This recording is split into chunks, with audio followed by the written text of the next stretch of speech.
Hello everyone, welcome back to my channel. আজ যেহেতু রবিবার তাই একটু দেরি করে ঘুম থেকে উঠেছি। আজ আমি সারাদিন কী করলাম সেটাই তোমাদের সাথে শেয়ার করব।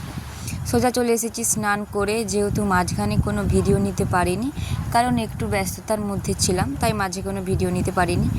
আর স্নান করে চলে এসেছি, ইউজ করে নিচ্ছি এখন বায়োটিক কিউকুম্বারের এই টোনারটা, তারপরে ব্যবহার করে নিলাম এই হিমালয়ার ফেস জেলটা। এই দুটোই কিন্তু খুবই ভালো, তো ইউজ করা হয়ে গেছে।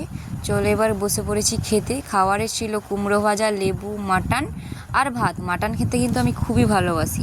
চলো একটা ভাত ঘুম দিয়ে উঠে পড়েছি, এখন যাব একটু ঘুরতে। তো আমি দিদি মা যাচ্ছি, তো রেডি হয়ে নিলাম। চলো এবার যাওয়া যাক। চলে গেলাম বাবার সাথে। মা আর দিদি যাচ্ছে টোটোতে, আমি যাচ্ছি বাবার সাথে। আকাশে খুবই মেঘ উঠেছে, যেন মনে হবে এক্ষুনি বৃষ্টি আসবে। তো বালিচকে গিয়ে চলে গেলাম, আমি আর দিদি 1 কাপ করে চা নিয়ে নিলাম। বেশ কিছু কেনাকাটা করার পর মা আর দিদি খেয়ে নিল ফুচকা। আমি ফুচকা খাইনি, তাই আমি নিয়ে নিলাম 1 প্লেট পাপড়ি চাট। এখানকার পাপড়ি চাটটা কিন্তু খুবই ভালো। তারপরে ভাইয়ের জন্য নিয়ে নিলাম 1 প্লেট চিকেন মোমো, যেহেতু ভাই চিকেন মোমো খেতে ভালোবাসে তাই। তারপরে আইসক্রিম কিনে নিয়ে বাড়ি চলে গেলাম। তো আজকের ভিডিওটা এই পর্যন্ত, দেখা হচ্ছে নেক্সট ভিডিওতে। চ্যানেলটা কিন্তু সাবস্ক্রাইব করতে ভুলো না।